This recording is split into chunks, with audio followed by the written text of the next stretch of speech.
नमो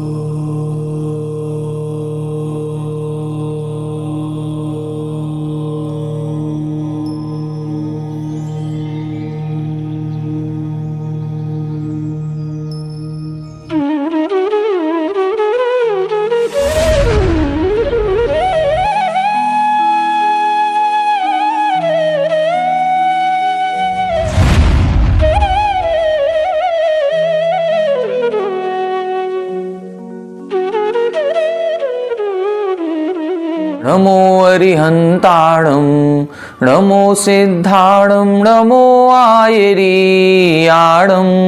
नमो वज्झायाणं नमो लोये सौवसाहुणं मोक्षमार्गस्य नेतारं भेत्तारं कर्मभूभृतां ज्ञातारं विश्वतत्त्वानां वंदे तद्गुणलब्धये। 1008 श्री मूलनायक आदिनाथ भगवान की जय। द्वासांग जिनवाणी माता की जय। आचार्य श्रेष्ठ आचार्य गुरुवर श्री 108 उमा स्वामी जी महाराज की जय। आचार्य श्रेष्ठ आचार्य गुरुवर श्री 108 पूज्यपाद स्वामी जी महाराज की जय। आचार्य श्रेष्ठ आचार्य गुरुवर श्री 108 विद्यासागर जी महाराज की जय। तीर्थ चक्रवर्ती जगत पूज्य निर्यापक श्रमण मुनि पुंगव श्री 108 सुधा सागर जी महाराज की जय।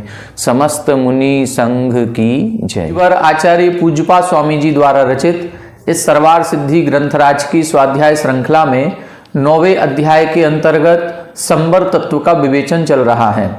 संबर तत्व के अंतर्गत भी गुप्ती, समिति, धर्म, अनुप्रेक्षा, परिसहजय और चारित्र इन प्रमुख क्रियाओं का वर्णन किया गया था, जिनमें से हमने गुप्ती, समिति, धर्म और अनुप्रेक्षा इन 4 प्रमुख क्रियाओं पर विस्तार से चर्चा कर ली है। अभी कुछ दिनों से हम परिसहजय पर चर्चा कर रहे हैं। परिसहजय क्या कहलाता है, कौन से गुणस्थान से कौन से गुणस्थान तक होता है, परिसहजय का स्वरूप क्या है, इनके भेद कितने होते हैं और उन सभी भेदों का क्या स्वरूप होता है, इस पर अपनी चर्चा चल रही है। पिछली 2-3 कक्षाओं में हमने परिसहजय के जो 22 भेद होते हैं उन 22 भेदों में से करीब 7-8 भेदों पर चर्चा कर ली है। आज की कक्षा में हम उसके आगे जो अपना विषय हो चुका है उसके आगे के विषय को अपन लेंगे। पेज नंबर 332 पर उत्थान का 823 तक हो गया है। 824 से अपन को प्रारंभ करना है। 22 परिसहों में क्षुधा, पिपासा, शीत, उष्ण, दंसमशक, नान्य, अरति, स्त्री और चर्या इन परिसहों पर अपनी चर्चा हो चुकी है। आज अपन आगे देखेंगे निषद्या परिसहजय, सय्या परिसहजय, आक्रोश परिसहजय और बध परिसहजय। इन 4 परिसहजयों के स्वरूप समझने का प्रयास करेंगे। आइए देखें 824 नंबर। इसमें बता रहे हैं निषद्या परिसहजय। देखें ये 3 प्रकार के परिसय होते हैं। एक तो है चर्या परिसहजय, दूसरा है निषद्या परिसहजय और तीसरा है सय्या परिसहजय। ये 3 परिसह हमारे जो मन वचन काय की प्रवृत्ति होती है, मुख्य रूप से काय की प्रवृत्ति, उस काय की प्रवृत्ति पर आधारित हैं। या तो हम किसी समय में बैठे होंगे या चल रहे होंगे या हम आराम की अवस्था में अथवा लेटे होंगे। तो ये 3 स्थितियां हमारे शरीर की होती हैं। जिस समय हम चल रहे हैं, विहार आदि कर रहे हैं, उस समय चर्या परिसहजय हो सकता है, क्योंकि चलते समय जो बाधा हमको होगी, कंकड़ पत्थर आदि चुभेंगे या पैरों में जो थकावट होगी, जो भी परेशानी है वो चर्या परिसहजय के अंतर्गत आएगा। निषद्या का मतलब होता है पद्मासन या अन्य कोई आसन लगा करके किसी एक स्थान पर बैठना। और जब हम बैठते हैं तो उस बैठते समय एक संकल्प लिया जाता है। जैसे अपन ने सामायिक व्रत आदि में पढ़ा होगा कि जब अपन सामायिक करते हैं तो कुछ समय के लिए सभी पापों का त्याग करके एक आसन से बैठते हैं। अब उस समय हम लोग तो जो करते हैं कि यदि मच्छर भी काटने लग गया तो हम विचलित हो जाते हैं, कोई मेहमान आ गया तो हम विचलित हो जाते हैं, कहीं टीवी आदि चल रही है या अन्य कोई बाधाजनक कोई भी क्रियाएं होती हैं तो हम अपनी सामायिक से विचलित हो जाते हैं। और अपने आसन को भी छोड़ देते हैं।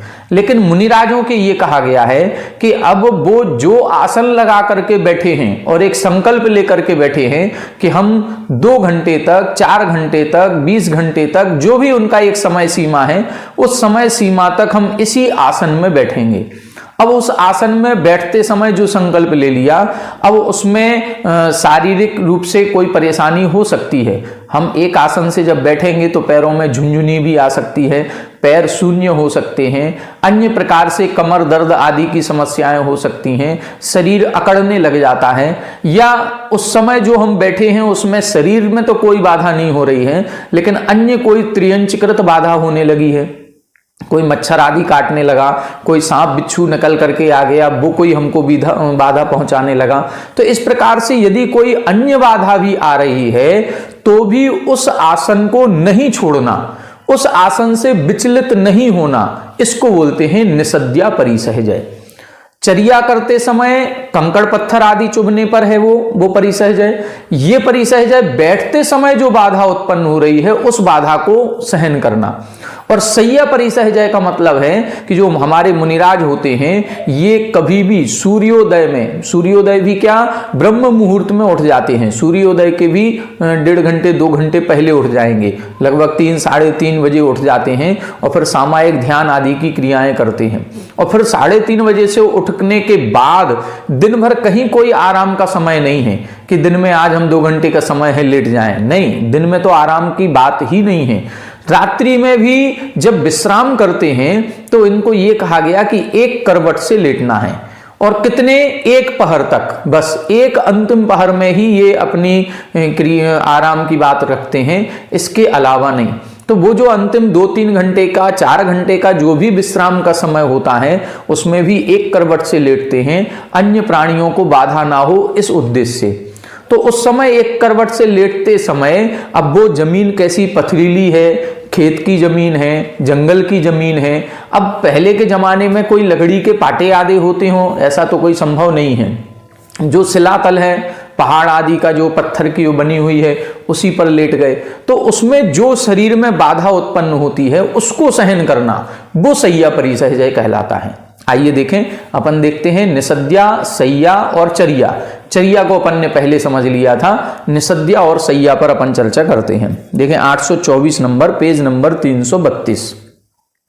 श्मशान, उद्यान, शून्य, आयतन, गिरि, गुहा, गह्वर आदिषु अनभ्यस्त पूर्वेषु निवसता आदित्य प्रकाश स्व इंद्रिय ज्ञान परीक्षित प्रदेशे कृत नियम क्रियस्य निसद्याम नियमित कालाम आस्थितवतः सिंह व्याघ्रादि विविध भीषण ध्वनि श्रवणात् निवृत्त भयस्य चतुर्विध उपसर्ग सहनात् अप्रच्युत मोक्ष मार्गस्य वीरासन उत्कुटिकादि आसनादि विचलित विग्रहस्य तत्कृत बाधा सहनम निसद्या परिसह विजय इति निश्चीयते।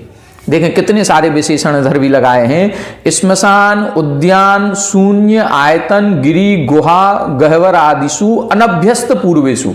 अनभ्यस्त, अनभ्यस्त का मतलब ऐसे स्थान पर रह रहे हैं, ऐसे स्थान पर जाकर के बैठे हैं जहां पर पहले कभी नहीं गए, इसका कोई अभ्यास नहीं किया है। कैसा कि श्मशान में जाकर के कभी सामायिक ध्यान कर रहे हैं, अथवा उद्यान, किसी शून्य उद्यान, शून्य का मतलब जहां पर कोई आता जाता नहीं है, ऐसे कोई बगीचे में। अब बगीचे का मतलब कोई जंगल आदि भी हो सकता है, दूर प्रदेश ऐसा हो सकता है जहां सभी का आवागमन नहीं होता है। और शून्य आयतन, आयतन का मतलब होता है मंदिर या किसी का घर या कोई कमरा। शून्य, शून्य का मतलब जहां पर कोई रहता नहीं है। कई प्रकार के राजाओं के महल होते हैं जो खंडहर टाइप से हो गए, अब वहां पर कोई आता जाता नहीं है। गिरि गुहा, गिरि गुहा का मतलब वही पर्वतों की गुफाएं। गह्वर आदिषु, गह्वर बोलते हैं इसी प्रकार की, जैसे पहाड़ों की गुफाएं बन जाती हैं ऐसे ही पेड़ों की भी गुफाएं सी बन जाती हैं। 2 पेड़ों के बीच में कोई खाली कोटर है, कोई स्थान है उसमें। तो ऐसे स्थान पर जहां पर पहले रहने का कोई अभ्यास नहीं है, वहां पर निवसता, वहां पर रहते हुए आदित्य प्रकाश स्व इंद्रिय ज्ञान परीक्षित प्रदेशे, और क्या कर रहे हैं, आदित्य प्रकाश मतलब सूर्य के प्रकाश में, अथवा स्व इंद्रिय ज्ञान और अपने स्वयं की इंद्रियों के द्वारा परीक्षित प्रदेशी, जो प्रदेश जिस पर चल रहे हैं, उठ रहे हैं, बैठ रहे हैं, उसको मार्जन कर रहे हैं, उसको अच्छी तरह से देख रहे हैं, सूर्य के प्रकाश में भी देख रहे हैं और अपनी आंखों से भी भली भांति उसको देख करके और पिच्छी आदि के द्वारा मार्जन करके कृत नियम क्रियस्य, जो अपनी पूरी चर्या का पालन करता है। और क्या, निषद्याम नियमित कालाम अस्थित बता, और ऐसी सारी क्रियाओं को पालन करने के बाद जो नियत कालाम, एक किसी नियत काल के लिए अस्थितवता निषद्याम, एक आसन में बैठ जाता है। अब उस आसन में बैठने के बाद उसने जो संकल्प लिया है, उस समय सिंह व्याघ्र आदि विविध भीषण ध्वनि श्रवणात् निवृत्त भयस्य। अब उस समय अब जंगल है, पहले कोई ऐसे तो थे नहीं कि हम मंदिर की धर्मशालाओं में हैं, धर्मशाला का भी एक बाहर का गेट है वो भी बंद है, फिर हमारे अंदर कमरे का भी गेट है उसको भी हमने कुंडी लगा करके ऊपर सामायिक करने बैठे हैं। नहीं, ये तो खुले जंगल में बैठे हुए हैं जहां पर व्याघ्र आदि कई सारे हिंसक जानवर कभी भी आ सकते हैं। तो ऐसे जब एक संकल्प ले लिया बैठने का, उस समय यदि सिंह आ गया, सिंह आया नहीं, व्याघ्र आया नहीं, उसकी ध्वनि सुनाई दे रही है, उसकी विविध भीषण ध्वनि, उसके दहाड़ने की आवाज जो हो रही है, आपने देखा होगा कि जो ये शेर या व्याघ्र आदि होते हैं इनकी दहाड़ भी बहुत दूर दूर तक सुनाई देती है, जंगल में गूंजती है। लेकिन भले ही गूंज रही हो, भले ही वो 1 किलोमीटर दूर से दहाड़ रहा हो, लेकिन वो आवाज सुन करके मन में तो एक भय हो जाता है कि यहीं आसपास कहीं ना कहीं कोई सिंह है जो हमारे एक मनुष्य की शरीर की गंध को पाकर के और इस तरफ आ सकता है। ये जितने भी जानवर होते हैं इनकी घ्राण इंद्री बहुत प्रबल होती है, ये सूंघ करके और अपने शिकार की ओर बढ़ते हैं, तो इनको मनुष्य के शरीर की भी कोई गंध आती होगी और उस गंध से ये इस तरफ खिंचे चले आए, तो ये भय मन में आ सकता है। लेकिन इधर क्या कह रहे हैं कि विविध भीषण ध्वनि श्रवणात् निवृत्त भयस्य, जो इनकी ध्वनि सुनने के बाद भी भय से निवृत्त हो गया है, जिसके मन में रंच मात्र भी भय नहीं आ रहा है कि मेरे शरीर का क्या होगा, या मेरी इस पर्याय का क्या होगा, अब तो आत्मा का ध्यान करने बैठे हैं तो बैठे हैं।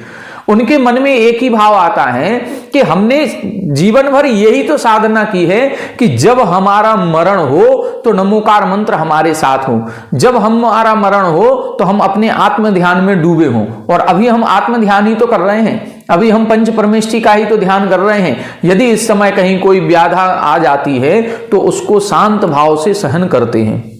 और क्या, चतुर्विध उपसर्ग सहनात्, चारों प्रकार के उपसर्गों को सहन करते हैं। 4 प्रकार के उपसर्ग का मतलब, एक प्राकृतिक उपसर्ग होते हैं, ध्यान करने बैठे थे और बारिश शुरू हो गई, मूसलाधार बारिश होने लगी, ओला पानी पड़ने लगा, या कहीं तेज ठंडी हवाएं चलने लगी, गर्म लू चलने लगी, ये प्राकृतिक उपसर्ग हैं।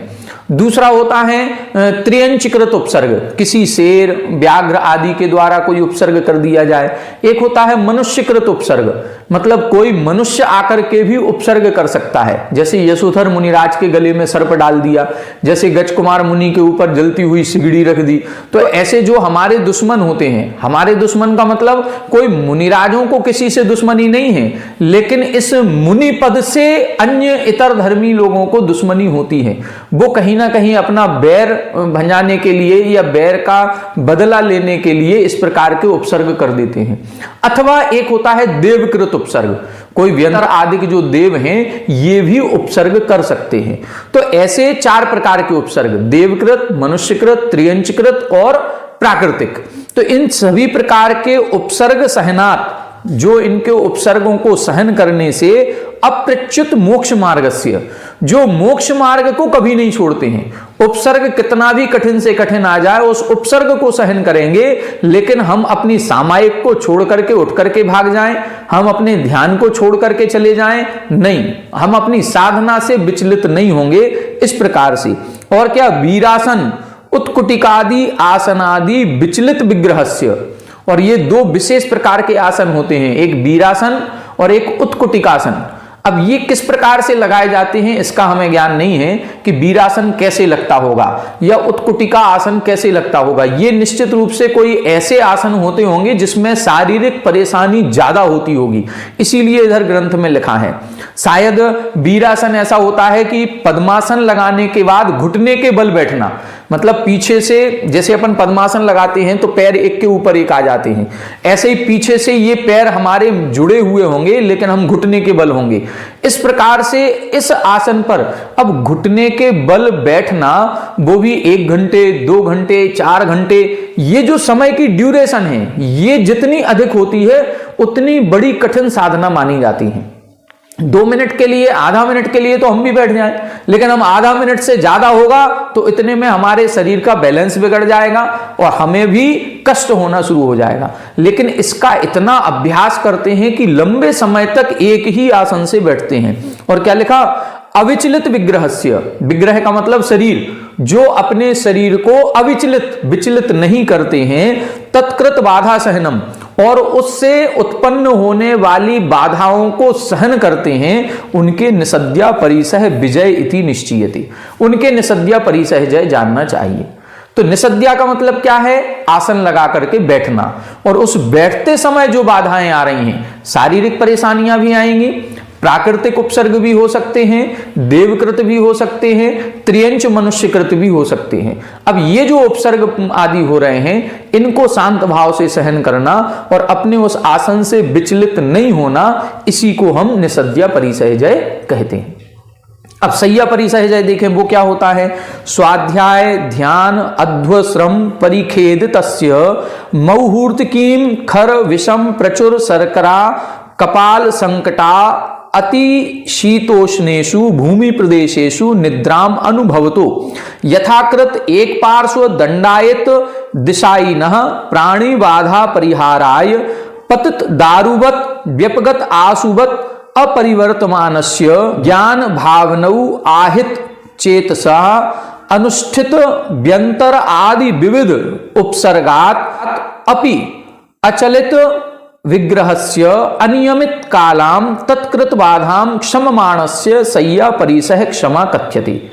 ठीक उसी प्रकार से इधर है जैसा निसद्या परिसहजा था, यहां पर लेटने वाली अवस्था है। लेकिन लेटना क्यों है, देखें, स्वाध्याय ध्यान अध्वश्रम परिखेदितस्य, थके हुए हैं। किस कारण से थके हुए हैं, आज बहुत स्वाध्याय कर लिया, तो स्वाध्याय अधिक करने से, कठिन विषय को ज्यादा पढ़ने से मानसिक थकावट होती है। दूसरा, ध्यान ज्यादा करने से, ध्यान आदि आत्मा का ध्यान कर रहे हैं, कोई विषय जो हमने ग्रंथों में पढ़ा था उसका चिंतन कर रहे हैं, उससे भी शारीरिक और मानसिक थकावट बढ़ती है। और तीसरा दिया है अध्वश्रम। अध्वश्रम का मतलब है मार्ग में चलने से, विहार आदि करने से। आज 20 किलोमीटर का विहार हो गया तो उससे भी थकावट होती है। तो ऐसी थकावट होने पर परिखेदितस्य, यानी उससे जो थकान हो रही है उससे मुहूर्त की, मतलब एक मुहूर्त पर्यंत। मुहूर्त पर्यंत का मतलब इधर एक पहर लगाना है, लगभग 3 घंटे का एक पहर होता है, तो 3 घंटे 4 घंटे 2 घंटे, जिसकी जितनी साधना होती है वो उतनी कम निद्रा लेता है। ये मुनि राजों की विशेष साधना होती है कि जो जितनी अधिक साधना करता है वो उतनी कम निद्रा लेता है। जो उत्कृष्ट साधना करने वाले साधक होते हैं वो रात्रि में 2 बजे उठ करके सामायिक ध्यान आदि करने लगते हैं और रात्रि में इधर 10-11 बजे तक भी करेंगे। अब केवल 11 बजे के बाद से लेकर के 12-1-2 बजे 3 घंटे 4 घंटे की 2 घंटे की नींद ही लेते हैं। तो वो जो नींद ले रहे हैं वो नींद भी कहाँ ले रहे हैं, हम लोग तो लेते हैं बढ़िया मोटे मोटे गद्दे पर सोते हैं। और कब सोते हैं, रात को 10 बजे सो गए, सुबह 7 बजे तक सो रहे हैं, 8 बजे तक सो रहे हैं। कोई होते हैं जो विशेष धर्मात्मा हैं जो सुबह 5 बजे उठ जाते होंगे। हम लोग जो उठते हैं, यदि जल्दी उठ रहे हैं तो कहीं ना कहीं किसी अर्थ लोभ के कारण से उठ रहे हैं। दुकान जल्दी जाना है, मंदिर जल्दी जाएंगे, जल्दी दुकान जाएंगे, ये सब कुछ काम के लिए। लेकिन ये मुनिराज जो उठते हैं ये सामायिक करने के लिए उठते हैं, प्रतिक्रमण प्रत्याख्यान करने के लिए उठते हैं, आत्म ध्यान करने के लिए उठते हैं। तो इनका उद्देश्य एक अलग होता है। और ये जो नींद ले रहे हैं कहां ले रहे हैं, खर विषम प्रचुर शर्करा कपाल संकट अति शीत उष्णेशु भूमि प्रदेशेशु। वो भूमि प्रदेश कैसा है, खर, खर का मतलब होता है अति कठोर है। हम लोग कहाँ ज्यादा से ज्यादा मुलायम गद्दे पर सोते हैं, स्लीप वेल मैट्रेस। आजकल वो एक ऐड आती है, वो आटे में उंगलियां दे करके और बिल्कुल दिखाता है कि इसमें आप सोएंगे तो बिल्कुल हिल भी नहीं पाएंगे और नींद कच्ची कच्ची रह जाएगी। यहां देखो आप, यहां पर मतलब हमारे मुनिराजों को देखो, वो कठोर उस पर शिलापट पर सो रहे हैं।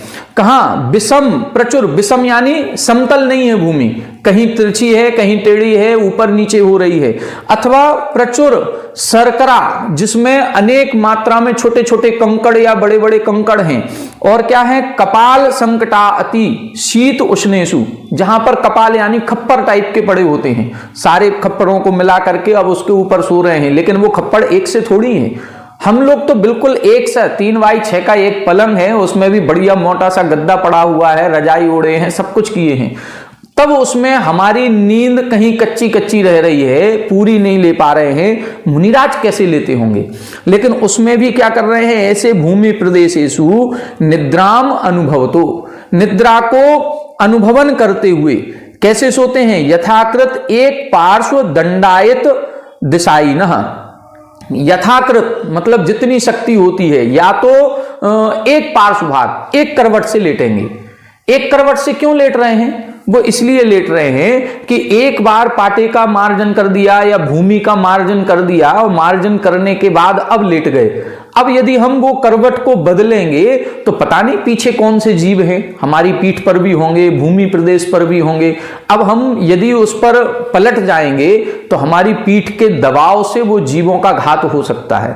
तो वो मार्जन करके या तो उसको बदलेंगे, और नहीं तो कोशिश ये करते हैं कि हम करवट बदलेंगे ही नहीं। और हम लोग जो सोते हैं, हम लोग कैसे सोते हैं? सोते तो हैं पूर्व दिशा की ओर पैर करके, और जब उठेंगे तो हमारे पश्चिम दिशा की ओर पैर मिलते हैं। हम पूरे चारों तरफ 360 डिग्री घूम जाते हैं, पता ही नहीं चलता कहां पैर जा रहे हैं, कहां सर जा रहे हैं। और कितनी बार करवट बदलते हैं इसकी कोई संख्या ही नहीं है, हमें पता भी नहीं होता कि हम कितनी करवट बदले हैं।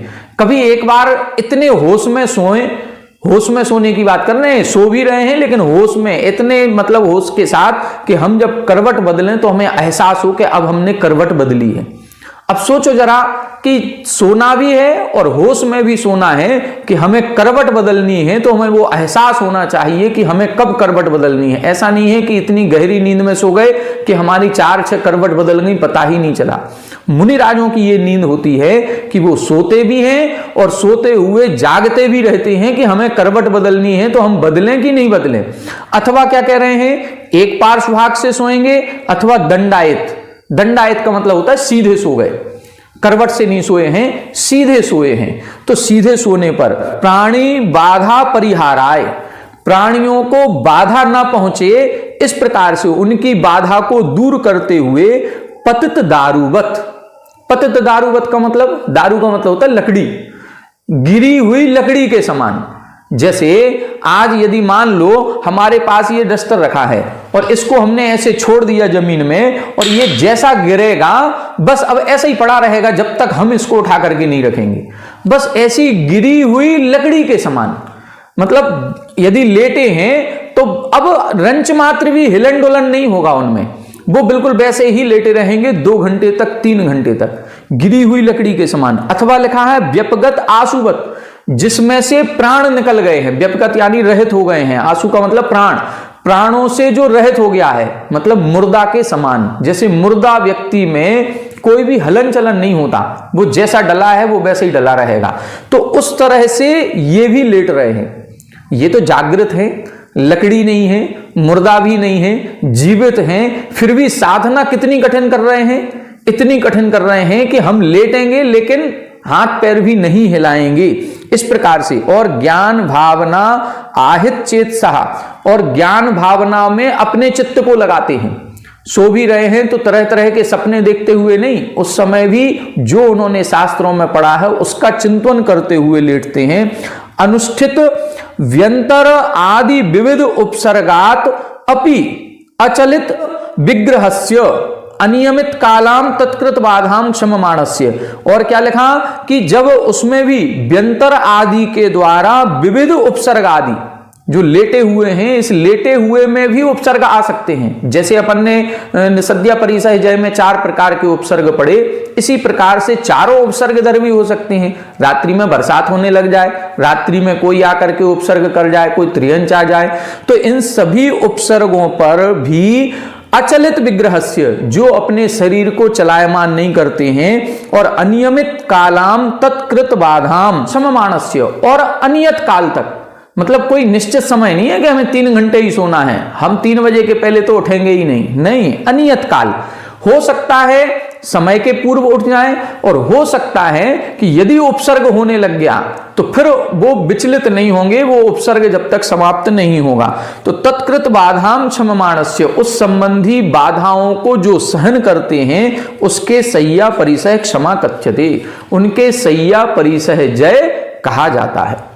तो चर्या, निषद्या और सय्या, ये 3 प्रकार की अवस्थाएं शरीर की होती हैं। तीनों प्रकार की अवस्थाओं का ये परिसय जय है। जब अपन इन परिसहों की संख्या के बारे में पढ़ेंगे कि एक साथ कितने परिसय हो सकते हैं, तो एक समय में इन तीनों में से कोई एक ही होगा। जिस समय बैठे होंगे उस समय चल नहीं रहे होंगे, उस समय लेटे नहीं होंगे। जिस समय लेटे होंगे उस समय चलना बैठना नहीं होगा। जिस समय चल रहे होंगे उस समय बैठना लेटना नहीं होगा। तो एक समय में एक ही बाधा संबंधी परिसय जय हो सकता है, अन्य 2 नहीं होंगे। इसी प्रकार से अपन ने शीत और उष्ण को पढ़ा था। शीत उष्ण में से भी एक ही बाधा एक समय में हो सकती है। तो ये 22 परिसय जय जो कहे गए हैं, इन 22 में से एक समय में 19 परिसय होते हैं, 3 नहीं होते। 3 कौन से? शीत उष्ण में से 1 कम हो जाएगा और इन 3 में से 2 कम हो जाएंगे। तो ऐसे 3 परिसय एक साथ नहीं होते, 19 परिसय एक साथ होते हैं। एक और देखें 826 नंबर। अब यहां पर बता रहे हैं आक्रोश परिसय जय। चर्या, निषद्या, सय्या, आक्रोश, फिर आएगा बध। अब देखें आक्रोश में मिथ्या दर्शन, उद्रिक्त, आमर्ष, परुष, अवज्ञा, निंदा, असभ्य वचनानि, क्रोधाग्नि शिखा प्रवर्धनानि, निःशृण्वतोपि तदर्थेषु असमाहित चेतसः सहसा तत्प्रतिकारम कर्तुम अपि शक्नुवतः पाप कर्म विपाकम अभि चिंतयतः तानि आकर्ण्य तपश्चरण भावना परस्य कषाय विष लव मात्रस्य अपि अनवकाशम आत्महृदयम कुर्वतः आक्रोश परिसह सहनम अवधार्यते। यहां बता रहे हैं क्रोधाग्नि शिखा प्रवर्धनानि, ऐसे शब्द सुनने में आ रहे हैं जो क्रोध रूपी अग्नि की शिखा को बढ़ा दें। जैसे जब हवा चलती है और ईंधन यदि मिल रहा है तो अग्नि की लौ और ऊपर पहुंचती है। इसी प्रकार से क्रोध हमें आ रहा है और उसी क्रोध के समय कोई अपशब्द कह रहा है, उसी समय कोई हमारा अपमान कर रहा है, तो हमारा क्रोध और बढ़ता जाता है।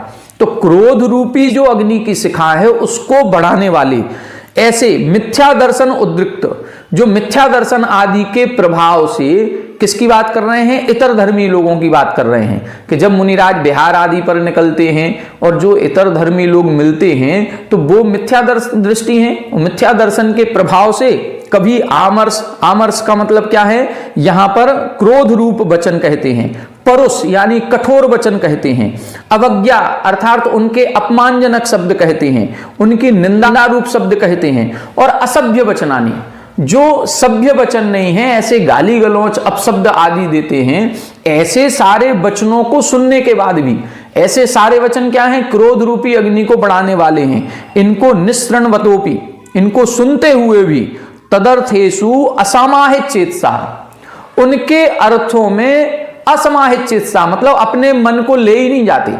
यदि मान लो हम 10 लोग खड़े हों और कोई व्यक्ति गाली दे रहा है, अब गाली देता है तो हम 10 में से किसी ना किसी को क्रोध आ जाता है, क्यों भाई गलत क्यों बोल रहे हो? जबकि पहले ये तो सुनो कि वो गाली किसको दे रहा है, तुम्हें दे रहा है क्या? नहीं, उन गाली रूप शब्दों को सुनकर के ही क्रोध आने लगता है कि क्यों दे रहा है ये। लेकिन इधर क्या कह रहे हैं? इधर तो ये कह रहे हैं कि वो मुनि को ही दे रहा है, मुनि को ही अपशब्द कह रहा है, लेकिन वो अपना मन ही नहीं लगाते उसमें ध्यान ही नहीं ले जाते कि ये हमको कुछ कह रहा है। उनको तो ये लगता है जो कह रहा है सो कहने दो, हमें इससे क्या लेना देना, कौन क्या कह रहा है। ना उन शब्दों के प्रति ध्यान जाता है, ना उन शब्दों के अर्थ के प्रति ध्यान जाता है। सहसा तत्प्रतिकारम कर्तुम अपि शक्नुवतः, और इतना साहस भी उनके अंदर है कि जो उसने अपशब्द बोले हैं, जो भी उसने व्यंग किया है, कमेंट्स किया है, उस व्यंग का उत्तर भी दे सकते हैं, उसका जवाब भी दे सकते हैं, तो भी पाप कर्म विपाकम अभिचिंतयतः, अपने पाप कर्म के बारे में सोचते हैं कि मेरे ही कोई पाप कर्म का उदय है जिस कारण से ये मुझे गाली दे रहा है। अपशब्द समझ में आ रहा है, लेकिन उस अपशब्द को उसका निमित्त ना मान करके अपने कर्मों को ही दोष देते हैं कि हमने ही कोई ऐसा कर्म किया होगा जिस कारण से ये गाली दे रहा है। और तानी आकर्ण्य, उनको सुनने के बाद भी उससे आकर्षित नहीं होते हैं।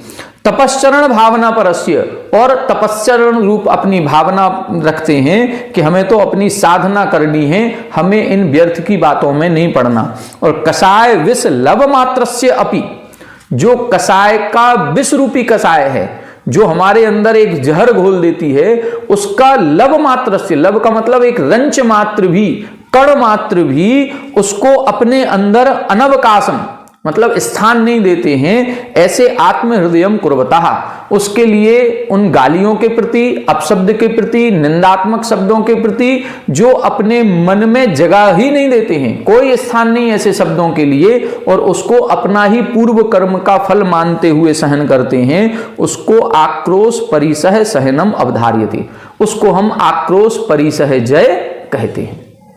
इस प्रकार से आज अपन ने पुनः 3 परिसहजयों पर चर्चा की। 3 परिसहजयों में हमने चर्या पिछले बार में देख लिया था, निषद्या, सय्या और आक्रोश, ये 3 परिसहजयों पर चर्चा की। आगे और भी अभी परिसहजय अपने आएंगे, उन परिसहों पर आगे आने वाली कक्षाओं में अपन चर्चा करेंगे और एक भावना बनाएंगे कि हे भगवान, हम सभी भी ऐसे विकट परिस्थितियों में, प्रतिकूल परिस्थितियों में इनको हम सहन कर सकें, हम अपनी आत्म भावना को जगा सकें, उसमें अपने आत्मा में ही स्थित रह सकें, ऐसी शक्ति हमें भी प्रदान करें। और ऐसी शक्ति प्रदान करने वाले जो इन परिसहों को सहन करते हैं, ऐसे मुनिराजों के चरणों में बारंबार नमन करते हुए आज अपनी कक्षा को यहीं विराम देते हैं। आगे की कक्षा में आगे की परिसहजयों को पढ़ेंगे। आज इतना ही, आप सभी हमारे साथ बने रहें। सभी को जय जय।